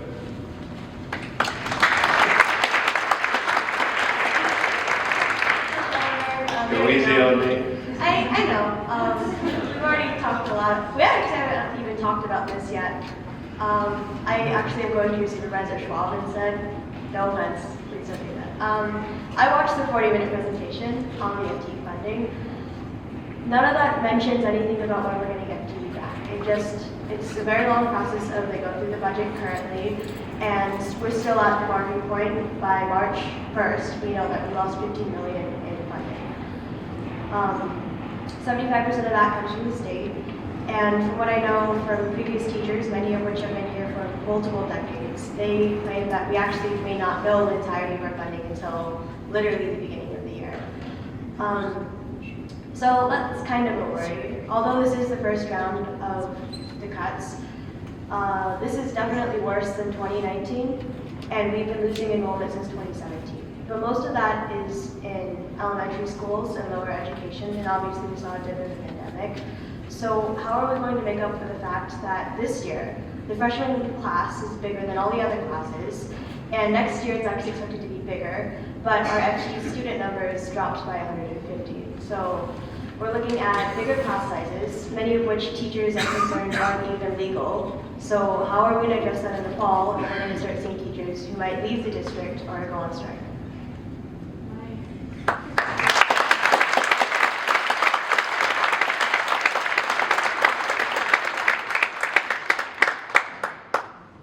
Yes, and so a couple of points. You do such a good job. A couple of points to think about. So the presentation that you were given didn't talk about FTE back, and when I'm talking about FTE back, I'm talking about what my experiences have been here and what that looks like if that FTE comes back to the building. And just to mention that it's prescribed. I don't know anything about FTE coming back any more than Greg Schwab would or the district would. And I'm glad you brought that up, the fall shuffle. So every year I've been here, there's been adjustments to classes in the fall that we don't have enough teachers. One year we had too many teachers, but we don't have enough teachers, and so we need to add classes in, and certain students then end up with one or two or more new classes a month into the school year. And that's tough, especially if you're a ninth grader just starting out of the year. But that's been part of when some of that FTE does come back. And some of it comes through in the summertime, some of it comes through in the spring, some of it can come through in the fall. But once it's can be trusted what the numbers are exactly, and the students that we have, I think that's the next, that's what that's based upon. And you talked about our current ninth grade class is big, and next year's ninth grade class is projected to be quite a bit smaller than this year's ninth grade class, even though looking at what the roll-up numbers would be or students that are coming into our programs such as STEM or joining our school may not resemble that much of a drop in ninth grade enrollment for next year. And then I have a second part to it. Currently, we've seen projected cuts in different classes. Obviously in band and choir and drama, we have those cuts, but also in other classes. Anatomy and physiology had over 30 students sign up, but they still decided to cut the class. So what are we doing to deal with the students who have their classes projected that are going to be eliminated? How do we move those students that are losing the classes that they signed up for? Yeah, so thank you for that.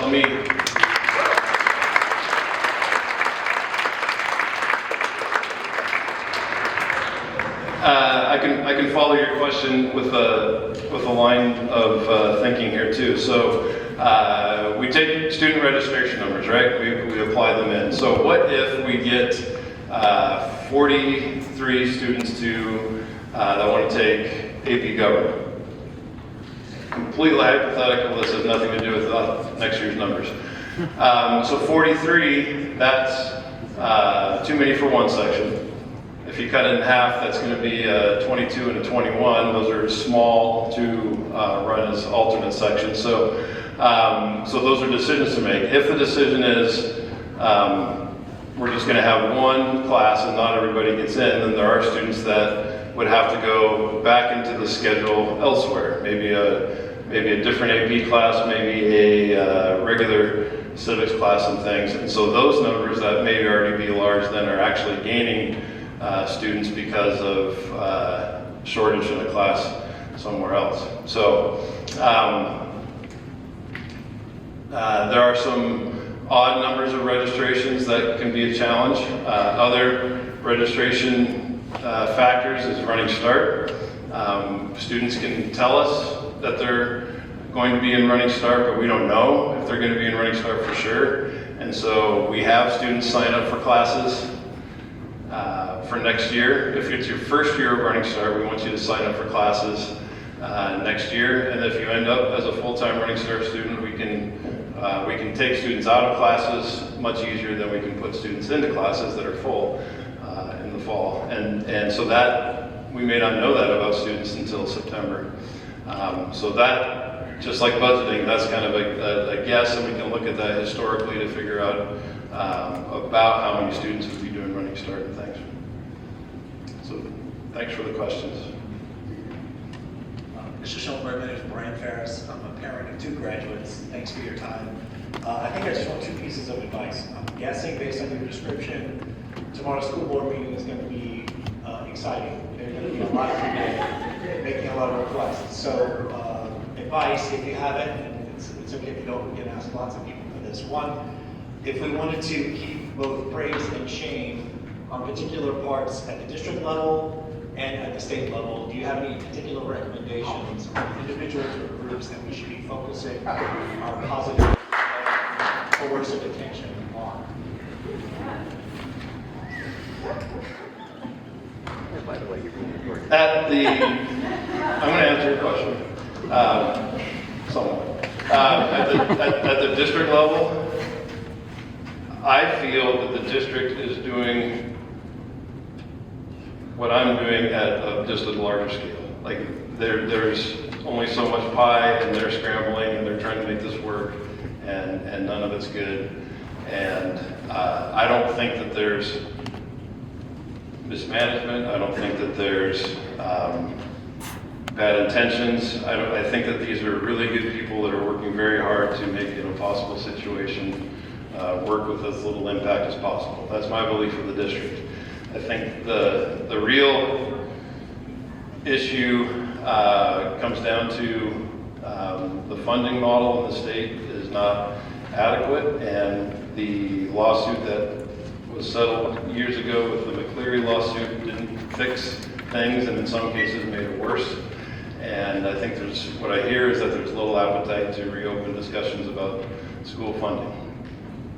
Thanks for that. That helps. I think it means we need to be loud on Olympia in a hurry. So, thank you.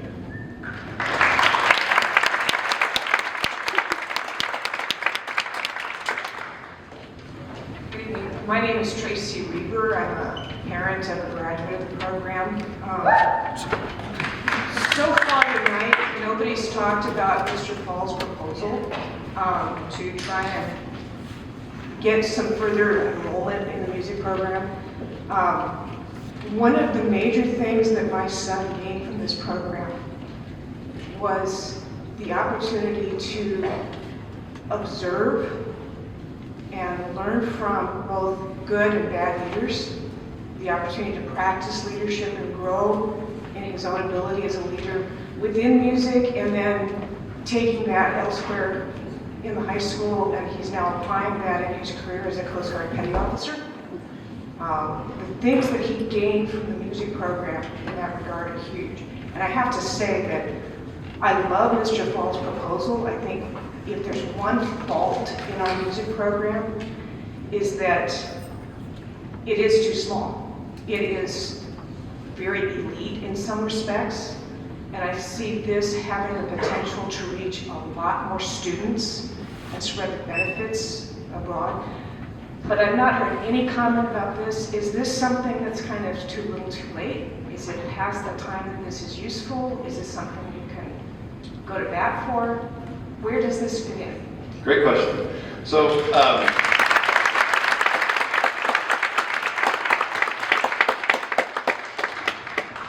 and bless Darren over there. So what I appreciate about him is he sent me an email, says, I think I have a solution, and then found me and always thinking, so I appreciate that. So in terms of the proposal, I think it's great. I think it's, I kind of got goosebumps picturing what that 7th period class could look like. I think it would be fantastic. Right now, on this date in April, there's a few obstacles. We don't have any students signed up. We don't have a class like this. It's not an approved class yet, and right now there's no FTE teacher funding to be able to run the class as it is. However, what I did, and I told Darren I would do this, and I've pitched it up to the district as an option, and so it's alive as an option. Nobody's, and I'm not going to, but nobody's going to say no to it yet already, and so I think it's the proposal right now is living in that limbo land of perhaps. Can you share when you get a response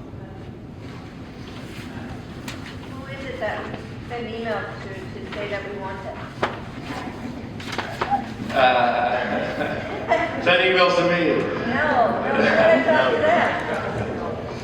Go to the board meeting. Who on the district level can we contact to push this proposal further? Yeah. We want this program, we need this program, who can we contact besides you on the district level to push? Because you are saying if it's out of your hands and it's in your hands. You're telling us to do the work. I'll work with you on that. Let's keep it civil. We're just here to have a discussion. I don't want him to leave, okay? So, thank you. I know it's a really heated subject. Hey Greg, nice to meet you. Hi. There's a couple of statements I need to read before I ask my question of you. Okay. My first statement is from a friend and bandmate, Sean Samana, who couldn't join us. He's down in California serving with the Navy right now. And just for fun, he wrote this while sitting in the pilot seat of his helicopter. This afternoon. Sean says, we have a term in the military, bluff, which stands for bottom line up front. So here's the bluff. By choosing to cut music and arts from your school, you are directly cutting one of the only programs you have in your arsenal that leads to these kids' success in higher education. Let me explain further. I attended MTHS from 2008 through 2012. I got straight A's, served as a varsity sports captain, part of the Big Six for ASB, and was completely active in honor society. However, you should know that once you reach the ranks of higher education, all those are just a standard among my peers to even get looked at for admission. I originally got denied from both my dream schools, the U.S. Naval Academy at Annapolis and the University of California, Los Angeles Film School. Even with being considered by my peers as this school district's ideal student, that is insane that a student can work that hard and not have a chance compared to peers being produced by other school districts. However, one of the many things I learned from Darren Fall is that you have to fail multiple times in order to win. With that deep understanding of perseverance, I reapplied to both, answering the same prompt. Explain a time you have pushed through adversity. How did you adapt? and what did you learn? After years of being in the second jazz band, getting my 14-year-old butt up every day at 0500 and putting my best foot forward to play my part I've been practicing, only to be humbled very quickly by Mr. Fall. I finally made it to the coveted Jazz One. The previous year, Terrace had just placed third at the national competition known as Essentially Ellington.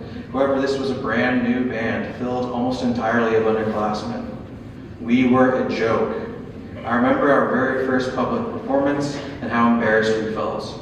But unlike most teachers, Mr. Fall found something in us and pushed us further, stating, "There's no difference between us and them, only by how hard we work." And man, did we work. We worked extra hours every day after school for months. We all gave up our spring break to work, and we worked right until we performed, yet again on that national stage at Essentially Ellington, competing with the best of them. How on earth did our inexperienced band make it back to that level? It was a direct result of the inspiration, work, and time Darren Fall gifted us. He gifted that to the community, he gifted that to the alumni that are here, and all the friends that were made while in his program. I've been serving as an officer in the U.S. Navy for 7 years now, and I've often been told my type of leadership is atypical among my peers. I often get put in charge of younger sailors, especially with those struggling with a sense of purpose and belonging. In truth, I pull a lot of my leadership style from Darren Fall, from those 4 short years spent in his music program. Thank you for taking the time to show my hand in this fight. Sincerely, Lieutenant Sean Samana, United States Navy.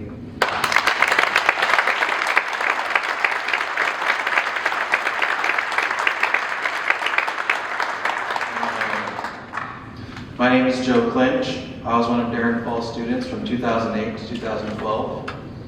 I played trumpet in practically every band class taught at the school, including those you attend to cut. After graduating from Mountlake Terrace, I attended the University of Montana, where I graduated with a degree in business management and marketing. I was lucky to gain a variety of experiences while attending UM and living in Montana. Some of the experiences I gained at UM included working as a research assistant in an NSF-funded climate science lab, as an intern at the campus's startup incubator, as an economic developer with the Missoula Economic Partnership, and even as a hand on a cattle ranch. These experiences helped shape me into the person I am today and have enabled my role as the director of an economic development initiative focused on the transition of Montana's homogeneous coal-based energy economy into a diversified 21st century manufacturing and green energy hub. On a daily basis, I find myself interacting with key leaders spanning the public and private spectrum that include but are not limited to the Montana Department of Commerce, the Montana University System, the Montana Department of Environmental Quality, Montana's commercial energy stakeholders, including Talon Energy and Westmoreland Coal, nonprofit entities like the Southeast Montana Development Corporation and the Montana Coal Council, as well as political representatives at the local, state, and federal level. The experiences listed above have had a meaningful impact on my personal and professional development. With that said, all those experiences were prefaced and enabled by my experience and development under Darren Fall's leadership. The lessons I learned from Darren have steered me towards a life of service and positive impact on the world I live in. To this day, I've never been a part of a more productive, accountable, and effective team than the one I was a part of while here at Mountlake Terrace under Darren Fall. Working as a ranch hand taught me firsthand how important it is to provide aid when a neighbor is in need. Darren Fall will always be a neighbor of mine, so here I am. Principal Schellenberg. I'm here to express my deep concern about the proposed cuts to the arts programs at Mountlake Terrace High School. As a former student in the program, I can attest to the incredible impact it has had on my life, not just as a musician, but as a leader, team member, and responsible member of society. Under the leadership of Mr. Darren Fall, the band program has consistently maintained the highest standards of excellence and has been a source of pride for every school district and our community. Thanks to his dedication and expertise, I was able to compete in the Essentially Ellington Jazz Band competition, not once, but twice, and had the once-in-a-lifetime opportunity to play with Wynton Marsalis at Lincoln Center. These achievements would not have been possible without Mr. Fall's tireless commitment to the program and to his students. His passion for music and his ability to inspire excellence have helped countless students like myself reach their full potential as musicians and as human beings. The proposed cuts to the band program would not only be a disservice to the students, but would also reflect poorly on both the continued legacy of Mountlake Terrace High School and of yourself.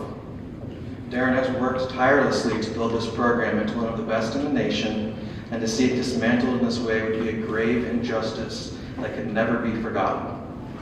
I attended this high school throughout one of the worst economic crises this country has ever seen. At that time, we were led by Principal Greg Schwab. Greg had a tough decision to make: either cut the school's art budget or find another way to make ends meet.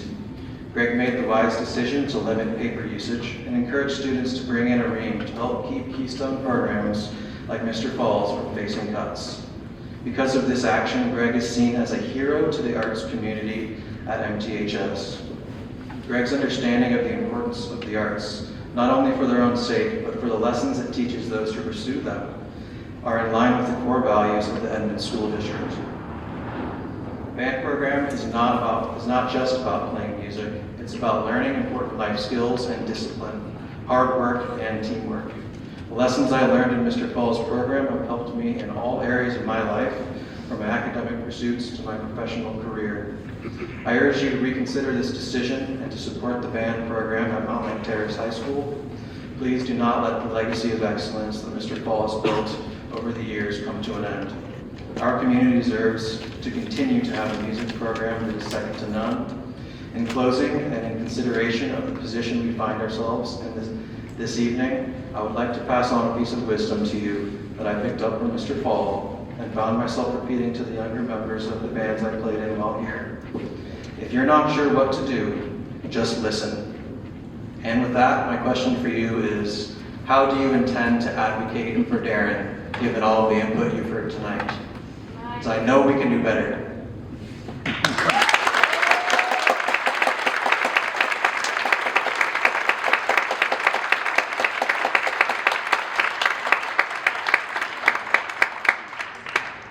Yep, and so a couple of the questions that I've been answering tonight talk about how these decisions, the staffing plan was a building decision, was my decision, and I submit that up to the district. And at the same time, as I'm doing this, I'm letting everybody know that this is everything that I've been saying tonight. This is wrong. This is frustrating.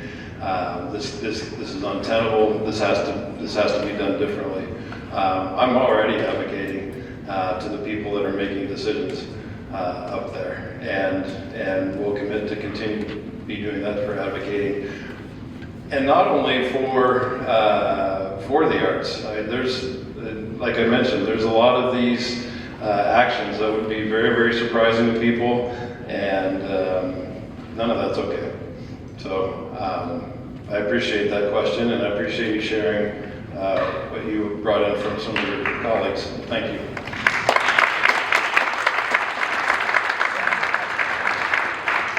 My name is I'm the parent of just two students, and I have a question. So performing arts constitute 1.4 teachers unit, right? And 0.8 will be cut. It's basically 50 cents close to 60%. Which other programs did you cut by 60%? None. Okay. So another question. The students will be cut. What alternatives are you going to offer them? They play music from 5th grade. They spend hundreds, some of them thousands, over 1,000 hours of training and learning. What are you going to offer them as an alternative? And that's a great question, and that's part of the puzzle that I tried to articulate earlier. Is if a program gets cut or not every student can get into any program, then that student has to re-enter into the schedule somewhere, and so we would have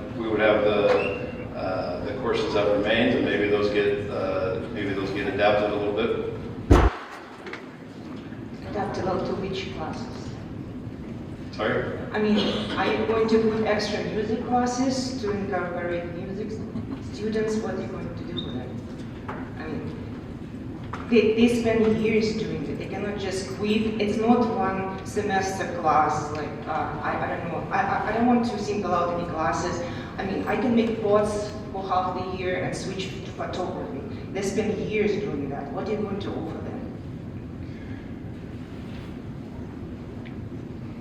That's a question based on if nothing changes and there are actual cuts, what are we going to create to offer them? And we wouldn't be in a position to create anything. And that's what I'm trying to articulate is how hard this is and how deep this goes. If nothing changes, we have less. I have another question again, numbers. So Mr. Darren Fall, he has 5 classes. 2 of them will be cut, so he will have 40% shortage in his salary. What alternative are you going to offer him?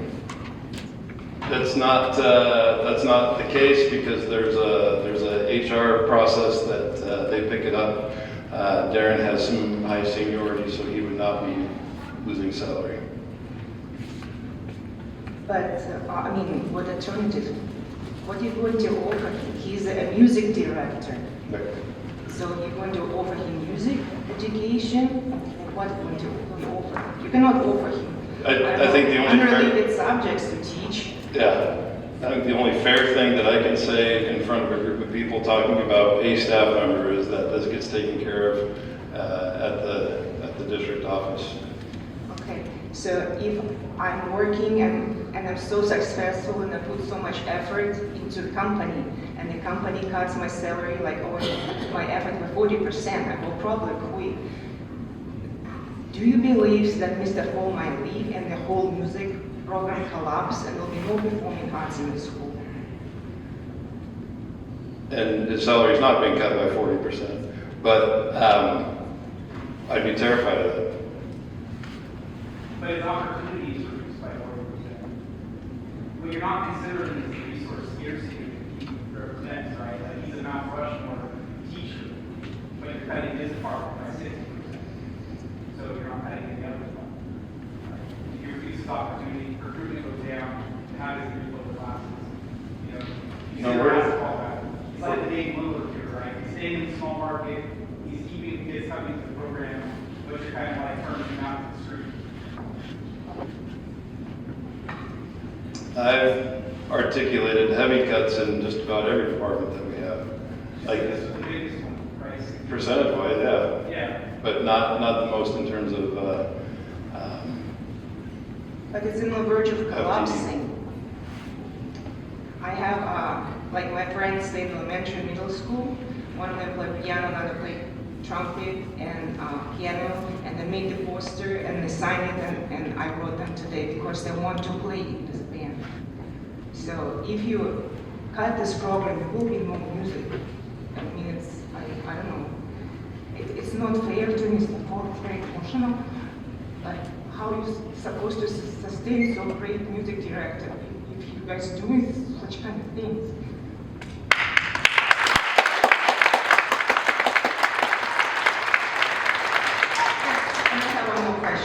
We all know that Edmonds School District has millions of dollars in reserve.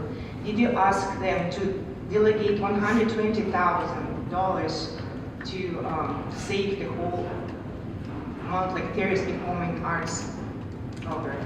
It's $120,000. It's not much compared to millions they have. We'll fundraise it if they don't. Can we fundraise it?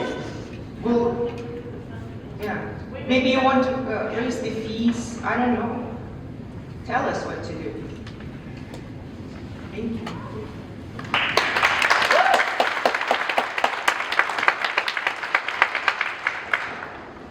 So we need to start wrapping this up. Unfortunately, I know there's still a couple questions. We'll go ahead and get that taken care of. Hi, I'm a current 8th grader at Briar Terrace Middle School. In January, I came here for the quad rehearsal, and I was lucky to be under the direction of Mr. Fall and his amazing high school band. And I'm just wondering, what are you guys going to do if the music program starts to gain numbers back. I understand that there's very little numbers right now because of COVID, but they're coming back. At my school, we dropped a lot going into 8th grade, and they had to cut our percussion class, and now I have to be with the band. But it's also a good thing as well, because it gives us more opportunity to play in other directions. But there's also the 7th grade aspect of it, where they don't learn the instruments they need to learn to play, which is another reason that people might start quitting. And it's these numbers that are very important, and it's why you guys are cutting it as well as budget. I understand that. But what are you going to do if the numbers start increasing and you have to create another class? And is this a situation like right away, or is this like Just as the numbers start registration? increasing And over time. I mean, to answer your question, the teacher funding, the FTE follows the student signups and the student registration. So if the numbers come back, if you're talking like next year's registration, or even we talked about the proposal, and if that, if there's a way to get interest in that 7th period class, the FTE follows student registration. Yeah, thank you.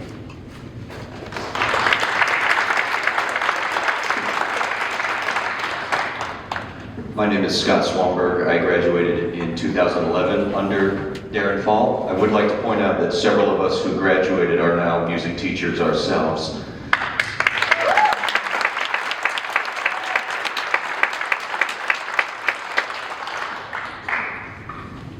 And as a music teacher myself, I'm starting to get a feel in my own district of the repercussions of these kind of cuts. I'm wondering what considerations being taken even for the midterm or the long term. I'm assuming numbers determine how much funding you get. So the more students the Edmonds School District gets, the more funding you receive.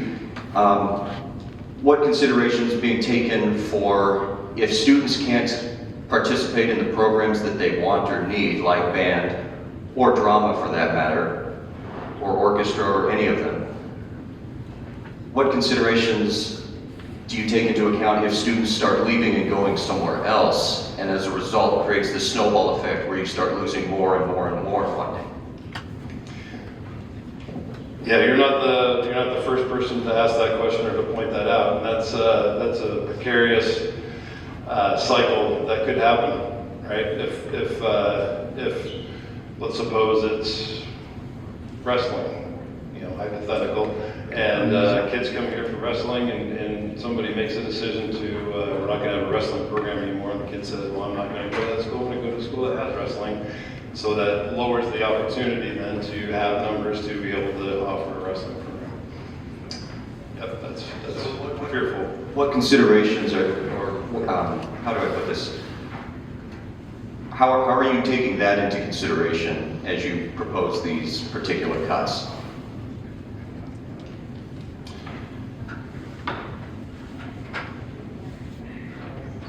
Well, I think for right now, for the task of submitting a staffing plan, for the making the puzzle fit in a way that doesn't fit and create some awful outcomes, I'm not certain that there is a consideration because it's a short-term exercise. And I don't want to operate outside of that without that consideration for long-term impacts for decisions that we make right now. I mentioned that we had a staff meeting on Friday. This was my opportunity to give teachers this information so that they had the bigger picture as well. And yeah, that was asked. The exact same thing was asked. If kids come to school only for art, if they come to school only for computer science, or they come to school only for these things, and they're no longer here, then how do we get kids back to school?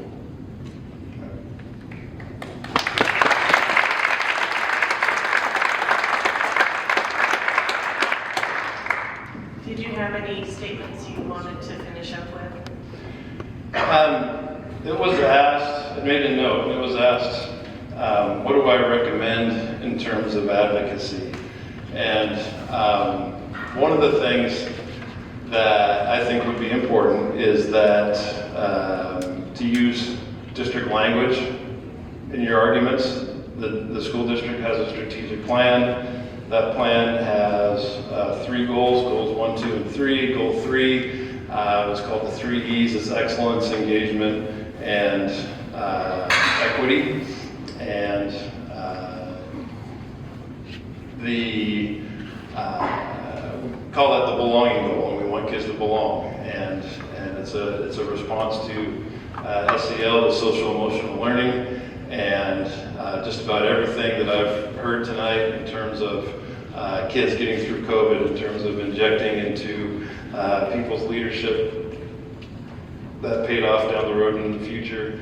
All of that is goal 3. And so I would recommend, I would encourage you to use that language in your advocacy and your arguments. I had something I wanted to say.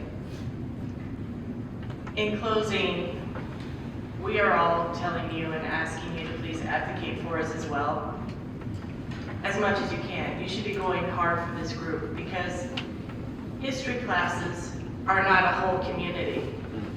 CTE classes are not a whole community. You've got a community right here that is being affected drastically, the highest cuts in your school. So we're just asking for you to please advocate for us. And tomorrow night, come out in force. We're gonna let them know how much we really care.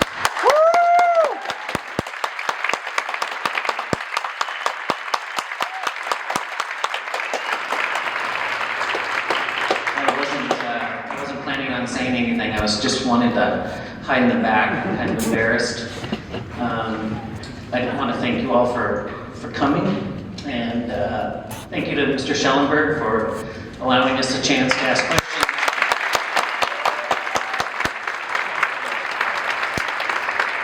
I don't know about you, but I felt like you really brought the mood down. It was kind of a bummer. Our little celebration here, so I think next time we won't invite you. It would have been a lot more fun. It's, I don't know, I'm all emotional, to see everybody come in at my request in 2 days, knock me over. So, thank you so much.